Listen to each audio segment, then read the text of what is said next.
आहाहाहा, जाडोमा आगो ताप्नुको छुट्टै मजा छ के। मलाई त लास्टै मजा आइरहेछ यार। त्यस्तो मजा आइरहेछ भने आगोमा हाम फाल्न त झन् मजा आउँछ। स्विमिङ पुल हो र हाम फाल्नु साले, यो आगो हो। यहाँ हाम फाले भने मेरो खरानी मात्र भेटिन्छ। त चिन्ता नगर्न साथी, तेरो खरानीलाई हामी सम्हालेर राख्छौं के। सुरुमा आफ्नो तुना सम्हाल्न सिक। जसले चाहिँ आफ्नो तुना सम्हाल्न सक्दैन त्यसले मेरो खरानी सम्हाल्छु भन्छ यार। तँलाई चाहिँ जतिखेर पनि मेरो तुनाकै कुरा गर्नुपर्छ। तेरो आँखाले चाहिँ मेरो तुना मात्र देख्छ है क्या हो। अनि सर्प भन्दा लामो तुना झुन्डाएपछि तुना नदेखेर के चुना देखिन्छ त। छी हौ, कति तुनाको कुरा गरेको, म पनि छु यहाँ। के भयो त, तिम्रो अगाडि चाहिँ तुनाको कुरा गर्नुहुन्न र कि तिम्रो र तुनाको दुश्मनी छ? के बोल्छ के पागल जस्तो, खुस्को कि क्या हो तिम्रो? खुस्केको छैन हौ, तुना राम्रोसँग बाँधेको छु मैले।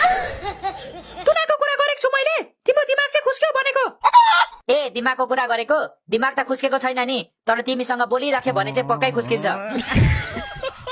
ओइ नजिस्काना बिचारीलाई, हाम्रो ग्रुपमा उही एउटा केटी छ, उसलाई पनि खेदाउने विचार छ तेरो? विचार त के छ नि। अबे साले, तर के गर्नु, सबैको अगाडि भन्न मिलेन। ओइ बोका बहादुर, तेरो बोकापन्ती फेरि सुरु भयो। होस् गर है, जाडोमा खसी पार्दा नमिठो दुख्छ नि फेरि। तँलाई कसरी थाहा भयो? तँलाई पनि जाडोमै खसी पारेको थियो हो? चुप्लाक, मलाई कसले खसी पार्छ? म तिमीहरू जस्तो बोका हो र? झुट नबोले, तँलाई खसी पारिसकेको छ, त्यसैले त आज भोलि केटीमा इन्ट्रेस्ट छैन नि तेरो। तँलाई थाहा हुन्छ मलाई केमा इन्ट्रेस्ट छ केमा इन्ट्रेस्ट छैन भनेर? थाहा भइहाल्छ नि, पहिला केटीको फोटो देख्ने बित्तिकै रियाल चुहाउने मान्छे अहिले आँखै अगाडि केटी देख्दा पनि केही वास्तै गर्दैन। वास्ता गर्दिन किनकि म कमिटेड छु। त जस्तो होइन के 10 जनासँग फ्लर्ट गर्दै हिँड्ने। 10 जना रे, 12 जना पुगिसक्यो। अघि भर्खर 2 जनासँग फ्लर्ट गरेर आएको म।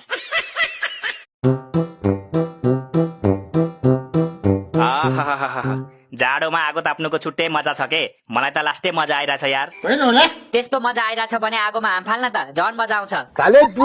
स्विमिङ पुल हो र हाम फाल्नु साले, यो आगो हो। यहाँ हाम फाले भने मेरो खरानी मात्र भेटिन्छ।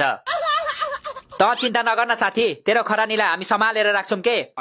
सुरुमा आफ्नो तुना सम्हाल्न सिक। जसले चाहिँ आफ्नो तुना सम्हाल्न सक्दैन त्यसले मेरो खरानी सम्हाल्छु भन्छ यार। तँलाई चाहिँ जतिखेर पनि मेरो तुनाकै कुरा गर्नुपर्छ। तेरो आँखाले चाहिँ मेरो तुना मात्र देख्छ है क्या हो। अनि सर्प भन्दा लामो तुना झुन्डाएपछि तुना नदेखेर के चुना देखिन्छ त। छी हौ, कति तुनाको कुरा गरेको, म पनि छु यहाँ। के भयो त, तिम्रो अगाडि चाहिँ तुनाको कुरा गर्नुहुन्न र कि तिम्रो र तुनाको दुश्मनी छ? के बोल्छ के पागल जस्तो, खुस्को कि क्या हो तिम्रो?